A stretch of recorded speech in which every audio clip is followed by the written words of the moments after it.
थोड़ी देर के लिए मैं भी आपकी सेवा में हाजिर होता हूँ। अर्चनीय वंदनीय संत समाज, धर्म प्रेम बंधु, माताओं बहनों, शुभ दिन शुभ घड़ी, बड़े भाग से मानुस्तन पाया और मानुस्तन पाकर के सत्संग नहीं किया तो फिर कुछ नहीं किया। मानुष जन्म धर कर सत्संगत, छूटे पाप पसारा, जन्म जन्म की भूल न सावे, पावे ज्ञान भंडारा। मनुष्य जन्म मिलता इसीलिए है, मिला इसीलिए है कि अपना कल्याण करे, अपना सुधार करे। लेकिन ऐसे सुनहरे अवसर को विषयों में खो देते हैं। जानते तो सब हैं, सदगुरु श्री पूर्ण साहिब जान सवन में बंद रहाई, ज्ञान के उदय मुक्त हो जाए। जानकारी तो कुत्ती के पिल्ले को भी है, घर में घुसता है तो रोटी के लिए घुसता है, वो इधर उधर देखता है कि डंडा उंडा तो नहीं उठा रखा है। और भैंस के पड्डे को भी जानकारी है, जब भैंस के मन में दूध देने की नहीं है तो थोड़ा सा पड्डे को देखेगी कनखियों से, तुम कितना ही झुकाओ वो पड्डा जाएगा नहीं। तो जानकारी सबको है। एक कंडक्टर टिकट काट रहा था बस में, हकलाता था, एक सवारी के पास में आया, खजाना है। संयोग से सवारी भी काबी थी, वो कुलाना कि मेरी नकल कढ़ाता है, तू कढ़ाता है मेरी नकल। अब दोनों जुट मुठ, उसने उसे गला पकड़ लिया और उसने उसका गला पकड़ लिया। झगड़ा होने लगा। ड्राइवर ने देखा कि कंडक्टर साथ में झगड़ा हो गया, स्टीयरिंग घुमाया और बस को पुलिस चौकी पर लेकर आया। अंदर से थानेदार साहब आए, दरोगा साहब, वो भी ऐसे ही थे। क्या बात है के साहब, जानते तो आप भी बस यही बात। इतनी देर से इतने बढ़िया बढ़िया शब्द गा रहे थे, जानते तो सब हो, पर तुम कुछ कहो तो कहना तो पड़ता ही। जानते हैं और चलते नहीं हो तो गड़बड़ है। जानकारी धोखे में है, जानकार को ज्यादा तकलीफ होगी, और घाटे में कौन है? जो जानता है वो घाटे में है। ये बड़े अचंभे की बात है। क्यों जानबूझकर जय कपट करते हो, तेईस मंद न कोई, कहीं कविते मुड्ढ का भला कौन विधि होई। सिद्धांत की थ्योरी खूब जानते हैं और चलते नहीं हो, रहने नहीं बनाते हो। तो कोई कुम्हार मिट्टी खोद रहा था, तो मिट्टी खोदते समय एक चमकदार पत्थर निकल आया, था तो वो हीरा। कुम्हार जानता नहीं था, उसने वो धोकर के गधे गले में बांध दिया। गले में बांध दिया, लेकर निकला तो एक सुनार मिला कि भैया ये, उसने देख लिया सुनार ने, जब ये हीरा है ये तो कहा इसको बेच ले भाई पत्थर को। सुनार ने कहा कि ले लो भाई, कि बताओ दाम, कि तुम ही बताओ, कि 100 रुपए दे दूंगा। सुनार ने कहा कि नहीं नहीं भाई 100 रुपए तो नहीं दूंगा। आगे गया, दूसरा सुनार मिल गया, उसने कहा कि ये पत्थर बेचते हो? कि हाँ बेच दूंगा। बोलो कि बताओ पैसा, कि तुम बताओ, कि 200 रुपए दे दूंगा। वो 200 कहते एकदम चौंका कि बात तो कुछ है गड़बड़, इस पत्थर में जरूर है। एक 100 दे रहा था, एक 200 दे रहा। फिर वो पीछे वाला फिर आया आगे निकल करके, जो पहले 100 रुपया लगाया था, कि भैया ये पत्थर बेच लेता। कि तेरे कह तो रहा था तू 100 रुपए लगाता, एक आदमी मिला वो 200 रुपए दे रहा था, कि मैं 500 दे दूंगा। कि नहीं नहीं 500 में नहीं दूंगा। फिर वो दूसरे वाला फिर आगे आया, उसने कहा भैया पत्थर बेच लो। कि तुम, मैं कहा तो था तेरे को ले लो। एक आदमी 500 दे रहा था, कि मैं 1000 रुपए देता हूं। 1000 रुपए में कुम्हार ने वो पत्थर यानी हीरा उस सुनार को दे दिया। पहले वाला फिर आगे जाकर मिला कि भैया वो पत्थर कहाँ है, कि वो तो बिल बेच दिया 1000 में। कह रहे तू पागल है, मूर्ख है तू। कि कैसे? को तो लाखों का था। कि मूर्ख मैं नहीं, मैं जितना जानता था ले जा। मूर्ख तो तू है, तू जानता था कि लाखों का है और फिर तूने जो है इसको 100 रुपये में क्यों दिया? तू जो जानकार है कि थ्योरी इस प्रकार है, 6 पशु कर्म, भोजन साधन मैथुन भय निद्रा मोह शोक। 6 पशु कर्म पशु भी करते हैं और मनुष्य भी करता है। वो सुधार नहीं करते हो और जानते हो केवल तो घाटे में है। 10 दोष, निंदा झूठ कटु वाणी, व्यभिचार चोरी हिंसा ईर्ष्या छल कपट मान अभिमान। जानते हैं और फिर करते हो तो घाटे में है। जो जानते हो पक्का घाटे में। केवल शब्द गाने से, केवल व्याख्या जान लेने से किसी का कल्याण, जानकारी काम नहीं देगी, ज्ञान काम देगा। ज्ञान ज्ञान कुछ अंतर नहीं। निर्णय सार में सदगुरु श्री पूर्ण साहिब कहते हैं ज्ञान ज्ञान कुछ अंतर नहीं। फिर भी संतों ने भेद बताई कि ज्ञान और ज्ञान एक जैसे लगते हैं, लेकिन इसमें भेद है। ज्ञान सबन में बंद रहाई, और ज्ञान के उदय मुक्त हो जाए। जब ज्ञान उदय होता है तो उस बात को छोड़ देता है। तो ज्ञानी बनो, जानकार नहीं। ज्ञानी वही होता है जो रहनी में रहता है। जैसी कहे करे पुनि तैसी, राग देश निर्वारे, तामे घटे बड़े रत्ती नहीं। यही विधि आप समारे। रत्ती भर भी घटपट ना करे, अपने आप का सुधार करे। जो जो सुधार करेंगे उतना ही आपको शांति मिलेगी। संसार में बाहर दुख ही दुख है। संसार को क्या कहा गीता में? दुखालम अशाश्वतम।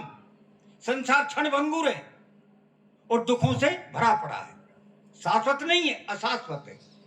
दुखालम दुखों का घर है और शाश्वत नहीं, अशाश्वत है, क्षणभंगुर है। यहां देखते देखते सब दिन होत न एक समाना, है ना? सब दिन होत न एक समाना, सभी दिन एक समान नहीं होते हैं। एक दिन राजा हरिश्चंद्र के कंचन भरे खजाना, एक दिन भरे डोम घर पानी, मरघट गए निशाना। सब दिन होत न एक समान। एक दिन राजा रामचंद्र जी चढ़े जात विमाना, एक दिन उनका बनवास भयो, दशरथ तजे प्राणा। सब दिन होत न एक समाना। ऐसा ये संसार है, शाश्वत नहीं। फिर कहा है एक दिन महाभारत में अर्जुन जीते इंद्र समाना, एक दिन भीलन लूटी गोप का, एक दिन भीलन लूटी गोपिका, वही अर्जुन वही बना, कुछ नहीं कर सके। एक दिन बालक भयो गोदी मां, एक दिन भयो जमाना। एक दिन बालक भयो गोदी मां, एक दिन भयो जमाना। एक दिन चिता जले मरघट में, धुआं जात आसमाना। सब दिन होत ना, किस किस चक्कर में हो, सब दिन होत ना एक समाना। कहे कबीर सुनो हो संतो, ये पद है निर्वाणा। जो इस पद का अर्थ लगावे सुई संत भगवाना सूरवीर। ये सब दिन यहाँ एक समान नहीं है। पद में आ रहा था बहुत शीघ्र अपना सुधार कर लो, बहुत जल्दी। को पता है क्षणभंगुर का क्या भरोसा है जीवन का? क्या है भरोसा इस जीवन का? शासन आए रे, कोई भरोसा नहीं। हाँ आवे आवे नहीं है। पानी केरा बुदबुदा, इस मानस की जात, देखते ही छिप जाएगा ज्यों तारा प्रभात। यह करना क्या चाहते हो? क्या कर दोगे तुम? बड़े बड़े गए, गए राम गए लक्ष्मणा, संग ना गई सीता सी धना। जात कौरवे लागे न बारा, गए भोजन सांगल धारा। गए पांडव कुंता जैसी रानी, गए सहदेव जिन बुद्धिमती ठानी। सर्व सोने की लंका उठाई, चलत बार कछु संग न लाई। जाकर पुरिया अंशिक छाई, सो हरिचंद देखल नहीं जाई। ई मूर्ख मनुष्य, देखो साहिब यहाँ कठोर भाषा का प्रयोग करते कवि साहब बीज की रमेडी। ई मूर्ख आदमी, ई मूर्ख मनुष्य बहुत संजोई, अपने मरे और लग रोई। ई न जाने अपने मर जाए, ये कुछ जानता नहीं मैं मर जाऊंगा। अपना मरण तो सूझता ही नहीं है इसको। ई न जाने अपने मर जावे, टका 10 बेड़े और लेखे वे। अपनी अपनी कर गए लागी न कहो के साथ, अपनी कर गए रावणा अपनी दशरथनाथ। तुम यहां करना क्या चाहते हो? 2 भाई थे, एक फौज में था और एक घर में रहता था। घर में रहने वाला कुछ मुड्ढ सा था। फौजी आया छुट्टी, तो फौजन जो वो अपने कहां जाती है, पियर पियर बोलते क्या बोलते उसको हाँ पियर ही करते। तो अपने मायके गई हुई थी। फौजी ने कहा उसको, भाई को, छोटे वाले को, भैया मैं थका हारा आया हूं, तू तेरी भाभी को ले। वो चल दिया। चला तो फौजी ने उसे कहा, सुन तू वह ज्यादा बकबक मत करना, तू बहुत बोलता है। तो इतनी बात में नाराज हो गया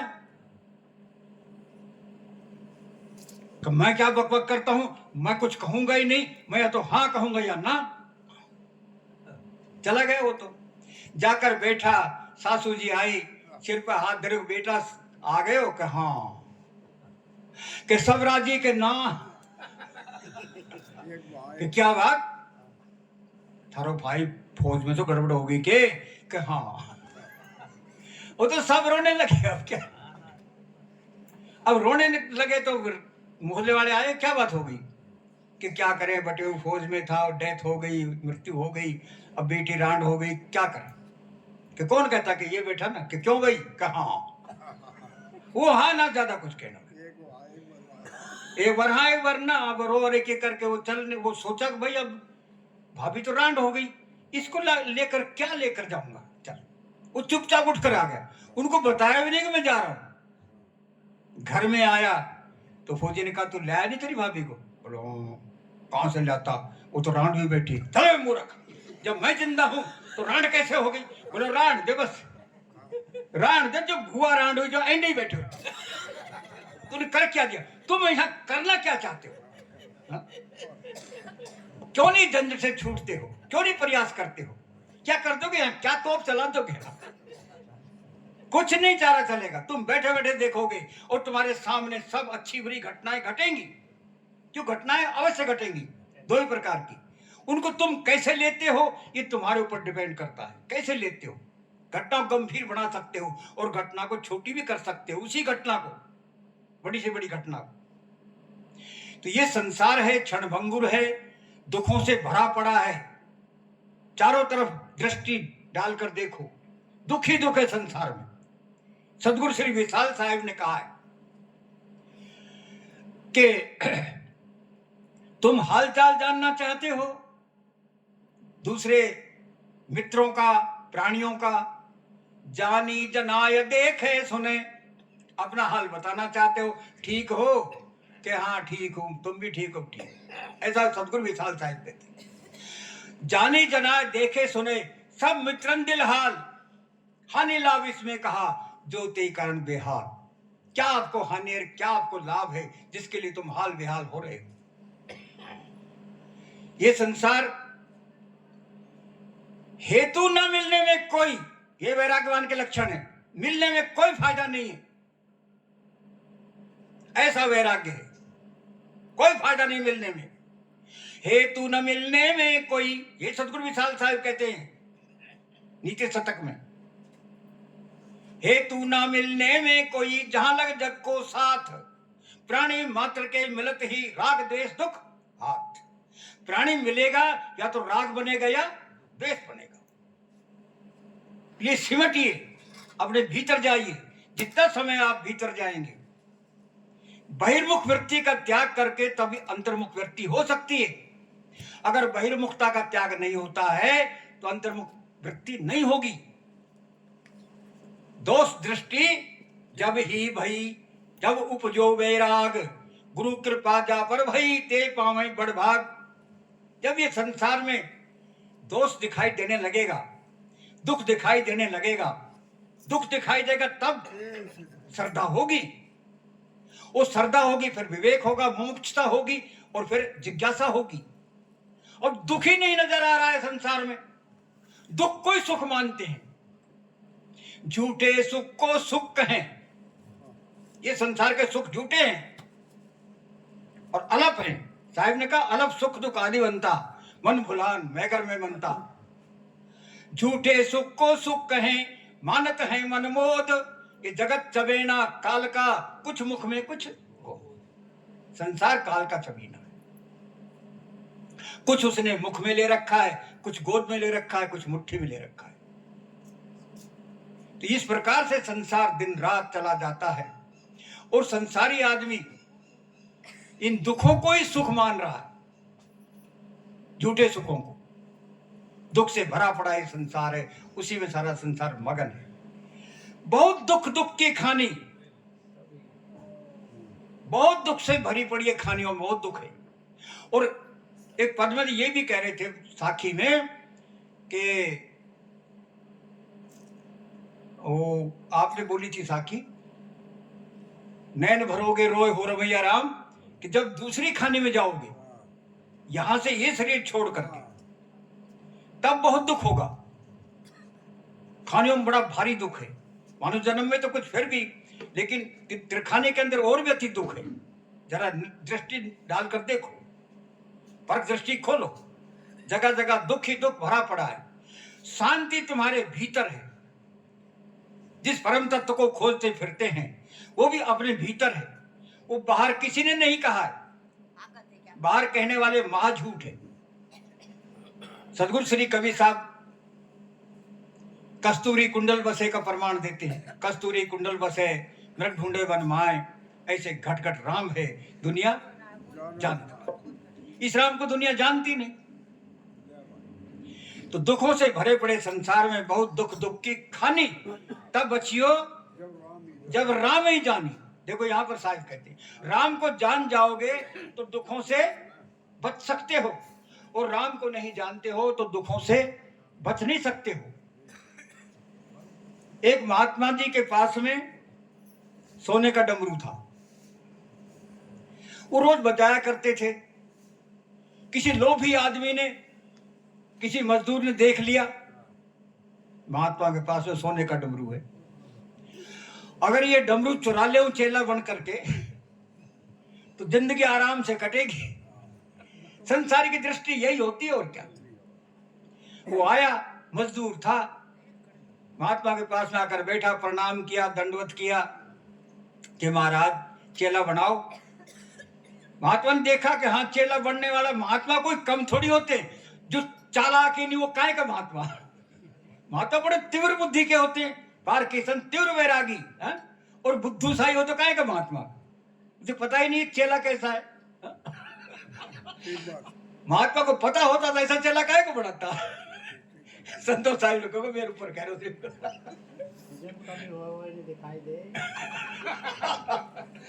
अगर महात्मा जानता तो ऐसा चेला काय को पालता। तो उन्हें कहा बन जाओ चेला। अब बन गया वो जो डमरू लेने आया था वो, चलो छोड़ो, बन गया चेला। तो महात्मा ने उसके सामने डमरू बजाया, डम डम डम डम डम बजाया। देखा हाँ ऐसे सोने का असल देख लिया। और फिर जब वो थोड़ा इधर उधर हुआ, उसकी नजर बचा करके महात्मा ने उसी के थैले में रख दिया, उसी के झोले में डमरू, और आराम से महात्मा सो गया, खर्राटा पाड़ी। अब वो उठा, अब महात्मा सो रहा है, पूरा आश्रम छान मारा। चोर कभी भी अपनी कस्टडी थोड़ी देखता, वो ये तो मेरी है, वो तो दूसरे की ढूंढेगा। ये सारा संसार चोर की नगरी है, ये ढूंढते कहीं और है, भरे कहीं ढूंढे कहीं, वस्तु ना आवे हाथ, वस्तु हाथ जब आवेगी कहीं ले भेदी साथ। अब सारा आश्रम छानो, डमरू नहीं मिला। बड़ा परेशान हो गया यार, थक कर लेट गया। महात्मा उठे, उसकी आंख लगी हुई थी, उसी के झोले में से निकाला, डम डम डम डम बजाया, एक दम चौंक कर पड़ा, यार ये कहां से निकाला। महात्मा 3-4 दिन लगा दिए, उसकी नजर घुमाकर उसी थैले में रखता और नजर बचाकर निकालता। महात्मा 4-5 दिन हो गए। अब मजदूर आदमी, घर में आटा दाल है कि नहीं, मजदूरी करी नहीं, डमरू भी मिलता नहीं, परेशान हो गया। तो उदासी आ गई। उदास हो गया तो महात्मा ने देखा अब ये तो आज उदास है, हाँ आज थक गया ही। क्यों भाव जो चेहरे पर आ जाते हैं सब, लाख छुपाओ छुप ना सकेगा, राज हो कितना गहरा, दिल की बात बता देता है असली नकली चेहरा। महात्मा समझ गए अब आज इसको हो गया गड़बड़। तो कहा भैया क्या बात है, बाल बच्चे बाल गोपाल याद आ गए क्या? कैसे? कि नहीं महाराज जी ऐसी कोई बात नहीं, कि नहीं उदास हो? कि नहीं नहीं ऐसी बात नहीं है, सच्ची बात बताता हूँ। कि तो अब तक झूठी बोल रहा था क्या? आज सच्ची बताता हूँ। कि क्या बात है? क्यों चेला बनने के लिए नहीं आया था मैं तो गद्दी हथियाने के वो ये मैं जान कर बोला हूँ।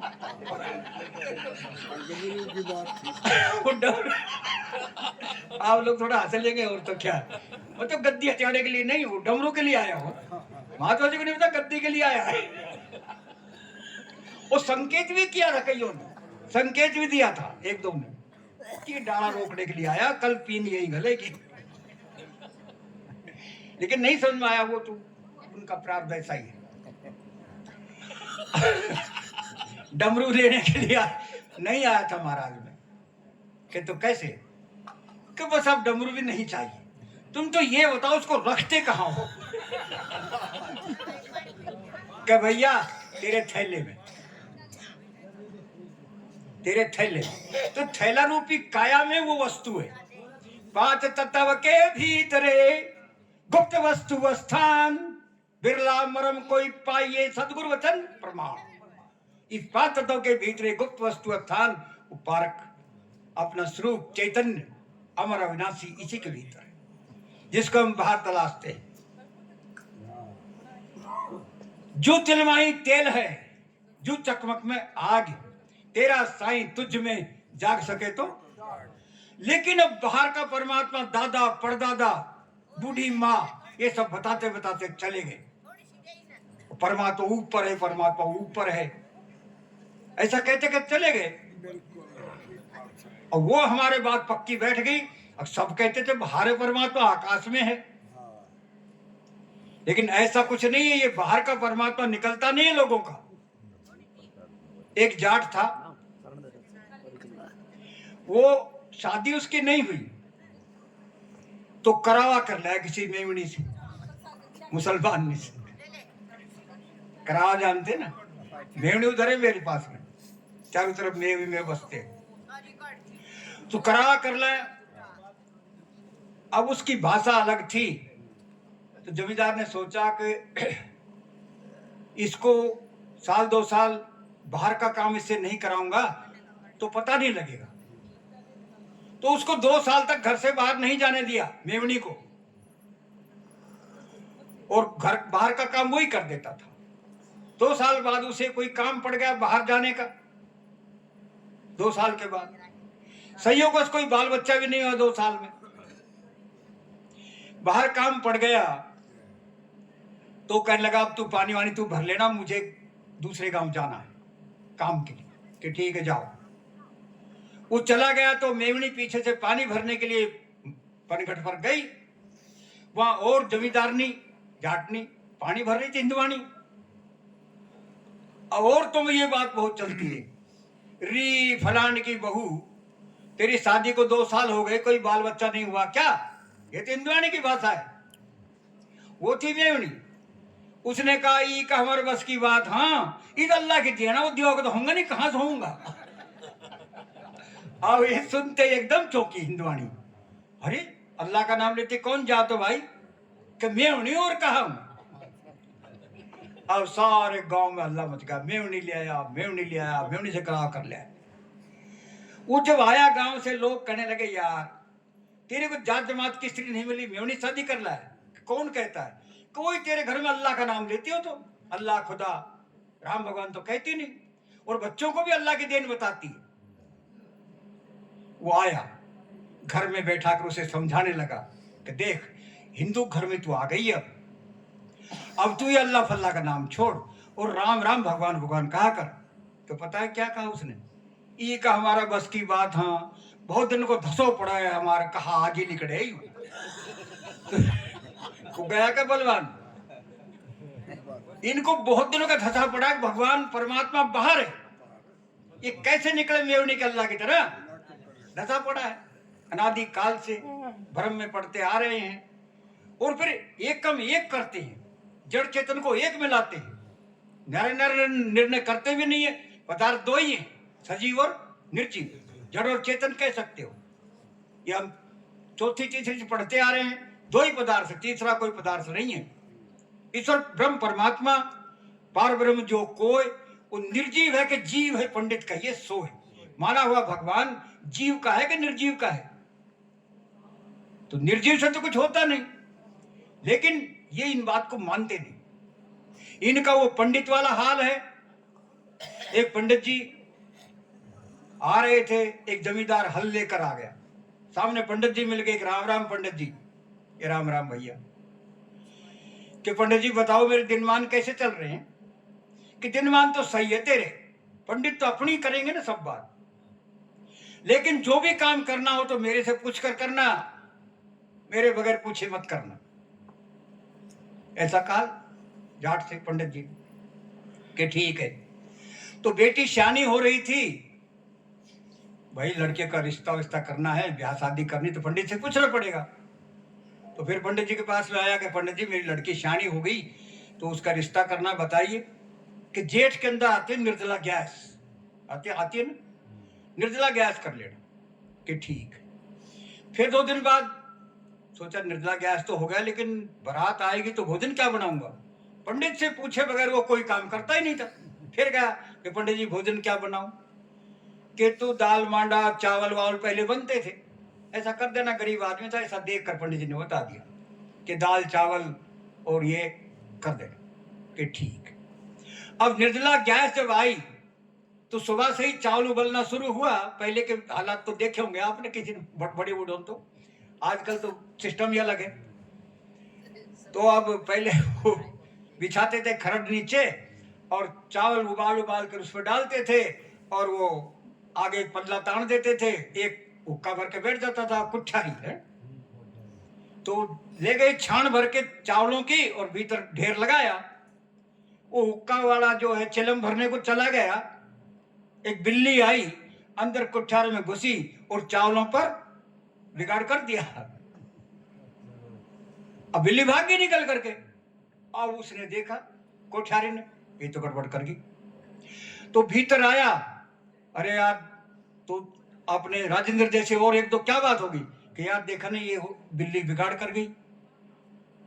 तो दरोगा साहब ने कहा एक काम करो, एक टोकरी भर के ऊपर से बाहर फेंको, बाकी ठीक है। नहीं भाई नहीं, ठहरो ठहरो ठहरो, पंडित जी के बिना बात नहीं बनेगी। पंडित जी आएंगे बताएंगे तो ही काम होगा। ये अड़े हुए हैं इनके, आज तक बहका रहे हैं, भरमा रहे हैं, भाग भाग पंडित के पास जाते हैं।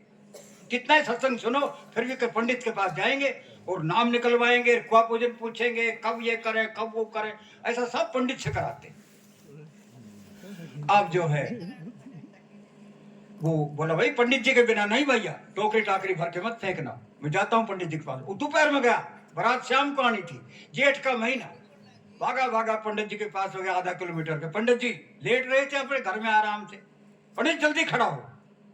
उसको सोचने विचारने भी नहीं दिया, माइंड उसका ऐसा बिगाड़ा कि तू जल्दी चल घर। कह रहे शाम को बारात आएगी तब तो फेरा होगा, मैं आ जाऊंगा।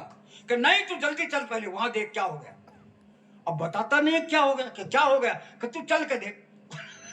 बता दे तो कुछ समाधान करने में आज समय मिल जाए तो समाधान भी हो जाए, लेकिन अब समय तो दिया नहीं उसने कि जल्दी चल। पंडित को लाया खींच कर दोपहरी में। पंडित जी अपने बेचारे भागे भागे आए और दिमाग में जो है माइंड बदल हो रहा था, दिमाग में तो कौतूहल मच रहा था, क्या पूछेगा क्या करेगा, पता नहीं क्या हो गया, क्या जवाब दूंगा। सोचने का समय नहीं मिला ना। वो सीधा लेकर किसी से बात नहीं करने दिया। अच्छा ये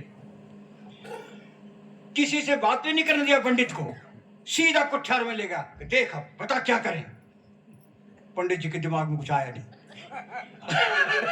वो पहले ठीक कह रहा था कि एक टोकरी, लेकिन पंडित जी को तो बात ही नहीं करने दिया ना, वो सीधा ले गया। अब देख बता पंडित जी क्या करें।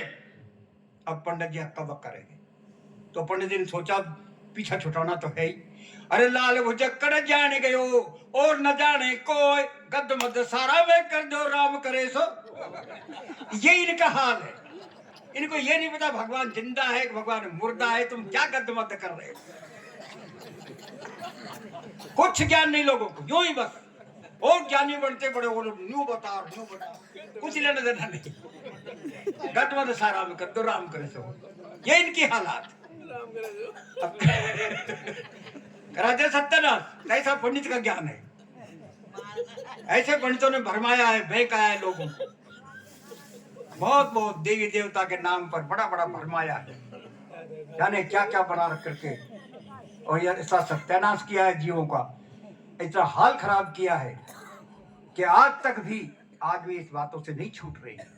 आज भी पता नहीं, हम भी ऐसे अटके पड़े थे, हम भी पत्थर पूछते थे, बनते बन के रोज सदगुरु की कृपा भई उतरा मन से बोझ। नहीं, हमारे जैसा कोई भगत नहीं दुनिया में था कोई भी, जैसा हम बहकाने वाले थे।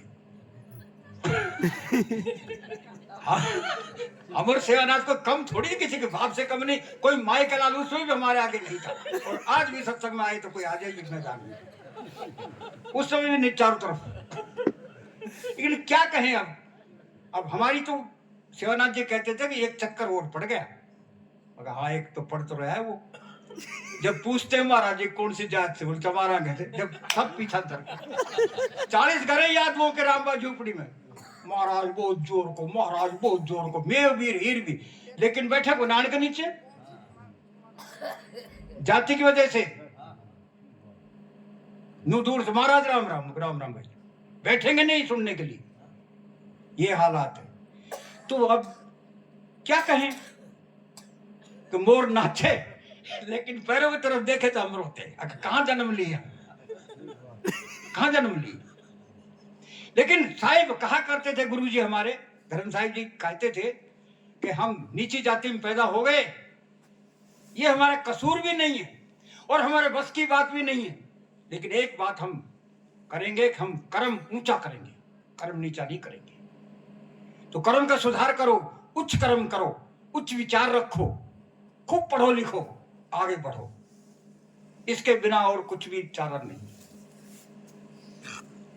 सत्संग भी सुनो, सत्संग तो आधी घड़ी में होगा, सत्संग की आधी घड़ी आधी से भी आध, तुलसी संगत साधु की कटे कुटीर अपराध। लेकिन भौतिकवाद के अंदर विद्या धन बहुत आवश्यक है, बच्चों को बहुत आगे से आगे खूब पढ़ाइए, अच्छी शिक्षा दीजिए, तभी उद्धार हो सकता है, वरना कोई तुम्हारी सुनने वाला ऐसा परमात्मा देवी देवता भूत प्रेत ऐसा कुछ नहीं। पूरे भूमंडल के ऊपर ज्ञान को 3 भाग में बांटा है, ज्ञान को प्रत्यक्ष ज्ञान, प्रत्यक्ष हम और आप बैठे हैं, अब ये प्रत्यक्ष ज्ञान है, आज तो बैठे हैं, आगे रहे ना रहे और होगा भी, कितने बिछड़ जाएंगे, ये परिवर्तनशील है प्रत्यक्ष ज्ञान, सही थोड़ा ही है कोई। इन आंखों से जो देख रहे हो सही नहीं है, बच्चे थे जवान हुए आज बूढ़े हो चले, तो परिवर्तनशील है प्रत्यक्ष ज्ञान। प्रत्यक्ष देह भी बिगड़ती जा रही है, प्रत्यक्ष ज्ञान में परिवर्तन है, ये परिवर्तन है तो सही नहीं है, इसको कैसे सही मानेंगे, प्रत्यक्ष ज्ञान है। दूसरा परोक्ष ज्ञान, परोक्ष कहिए मन की कल्पना, भूत प्रेत देवी देवता ईश्वर परमात्मा ये मन से कल्पा हुआ है नहीं, वो खाली माना हुआ है, बिल्कुल भी नहीं है, ना भूत होते ना प्रेत ना देवी देवता ना ईश्वर परमात्मा, ये परोक्ष ज्ञान है। तीसरा अपरोक्ष ज्ञान, अपरोक्ष कहिए स्वयं प्रत्यक्ष, ये देह किसके सामने है, आत्मा के सामने देह है, और देह के सामने जगत है ना। लेकिन पीछे जाएंगे तो इसमें आत्मा ही मूल है, अगर आत्मा ना हो तो कोई भी इंद्रिय काम नहीं करेगी, एक भी इंद्रिय काम नहीं करेगी। 5 तत्व का पूतरा मानव धर्यो एक कला के बिछड़े, लेकर सब कोई ना आंख काम करेगी ना नाक ना कान, कुछ भी काम नहीं करेगी। वो तुम हो चैतन्य आत्मा, आत्म ज्ञान के बिना ही सब भटक गए, कोई मथुरा कोई काशी, जैसे मृगनाभ कस्तूरी बन बन फिरे उदासी, से जीव उदास होकर घूमते हैं, आत्म ज्ञान बिना, आत्मा के जाने बिना, अपने स्वरूप की स्थिति के बिना जीव भटक गए। सब पारक ज्ञान को ठीक से समझने के लिए पार के संतों से संग करना पड़ेगा। भूल मिटे गुरु मिले पारखी, पारक दे लखाई, कहीं कबीर भूल की औषध पारक सबकी भाई। पारक तुम्हारा स्वरूप है, जीव जहां भी जाता है वहां परखेगा, ठंडी को, गर्मी को, नमक को, मिर्च को, हल्दी को, फटे नोट को, मटका को, सबको परखेगा। ये काम ही ये करता है, परखता है जीव जहां भी जाता है, हानि लाभ को भी जानता है ना।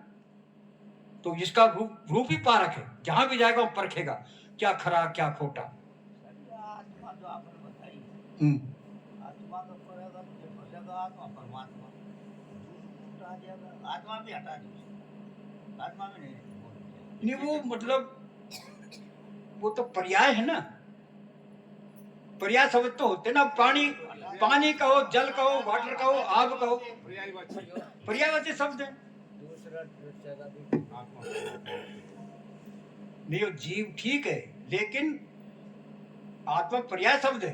चैतन्य कहो, आत्मा कहो, रूह कहो, सोल के तो भाषाओं का है, वस्तु में कोई अंतर नहीं। आत्मा जब बोलना है तो आदमी उधर चला जाए, फिर वो ना रहता चेतन की। जिसकी समझ में आएगी वो हमें ले जाए ना, कहाँ ले जाएगा कोई? आपके समझ में आ रहा, आप नहीं जा सकते हो। जब ठीक से ज्ञान समझ में आएगा वो बह नहीं सकता है। फिर साहिब जी तो कहा करते हैं, बना साहिब जी इसका नाम से लाठी धर ले, क्या दिक्कत है अगर इसको कहते हो तो। और ही कुछ कह रहे हो तो फिर आत्मा को चाहे परमात्मा को, अगर नहीं जान रहे हो तो नाम से कोई फर्क नहीं पड़ेगा क्या कहना चाहते हो, लेकिन किसको कह रहे हो। अगर इसी चैतन्य को ही कहते हो तब तो बात ठीक है, और चेतन को छोड़कर कुछ और लगा रहे हो आत्मा को, है? तो और परमात्मा ने याद करे ना, आत्मा तो वो तो संसार का काम है बाबूजी, उनका काम है, हमारा नहीं। जगत के साथ कहां तक क्या करोगे? जगत के साथ मतलब आपकी बात का हम जगत का जगत करके क्या करें? तो मैं तो जानता हूं ना तो मैं किस चीज को कह रहा हूं। आप मत वो इस आत्मा हमारा मत कहो रे, आत्मा आत्मा पीछे मत काट रखी। अच्छा, जी। समझना पड़ेगा सब बातों को, इसमें कोई दिक्कत नहीं है। जब जान जाएंगे आप तो चैतन्य आत्मा तो जगह जगह अपने सदगुरु श्री राम रहत साहिब, सदगुरु श्री गुरदयाल साहिब, सदगुरु श्री पूर्ण साहिब, किसने नहीं कहा? कवि साहब बीजक में 10 बार कहा है, कितनी बार रमैया राम कहा है। तुमको राम से भी दिक्कत होगी फिर तो। 175 बार राम का नाम लिया है कवि साहब बीजक में, 175 बार, जिसका खंडन किया है। लेकिन जहां मंडन करना है वहां मंडन किया है, जहां खंडन करना है वहां खंडन किया है। आत्मा खंडन जहां करना होगा ना वहां खंडन करना पड़ेगा, और जहां मंडन है तो वहां मंडन करना पड़ेगा। सब जगह नहीं चलता है कि सब जगह खंडन ही कर दो, ऐसा तो आया भी नहीं है कि नहीं ऐसा? जहां खंडन, अगर आत्मा को सर्वव्यापक कहोगे तो खंडन करना पड़ेगा, आत्मा सर्वव्यापक नहीं है, वहां कैसे होगा? और जहां घटघटवासी कहोगे आत्मा को तो मंडन है। तो खंडन मंडन ज्ञान विवेक के आधार से होता है। बिल्कुल ही खंडन करो तो वो काम चलेगा नहीं, फिर शब्द को ही मत कहो, ऐसा नहीं होता है। शब्द को पकड़कर भटकना नहीं है, कहीं कबीर भटकत फिरे, पकड़ शब्द की छां, तो छाया मत पकड़ो शब्दों की। शब्द को जानिए कि किस जगह खंडन करना है, किस जगह उसका मंडन करना है ना? आया है ना? काटना पड़ेगा आत्मा को। अगर सर्वव्यापक कहेंगे और आत्मा को एक ही आत्मा सब में कहेंगे तो खंडन करना पड़ेगा, और आत्मा घट में है तो मंडन है, आत्मा सर्वव्यापक है तो खंडन करना पड़ेगा, आत्मा एक जैसी है तो मंडन है। क्यों? इस प्रकार से लीजिए, विवेक से आधार पर। आत्मा कहेंगे ही नहीं ऐसा कैसे होगा? किसी शब्द को कहोगे ही नहीं, अब हम तो भगवान कहेंगे ही नहीं। और कबीर साहब कहिए, कहीं कबीर भगवंत भजू नर द्वितीय और न कोई, बीजक में आया भगवान का भजन करो और कोई भी नहीं है। उस संसार की भाषा ही बोलते हैं कबीर साहब, और खंडन भी करते हैं और उसको मंडन भी करते हैं। मैं इसी को भगवान कह रहा हूं, चैतन्य को। तो ये बात है, काफी लंबा चला गया क्या मैं, है ना? चलो अब एक पद बोल देता हूँ, ला उठता हूं।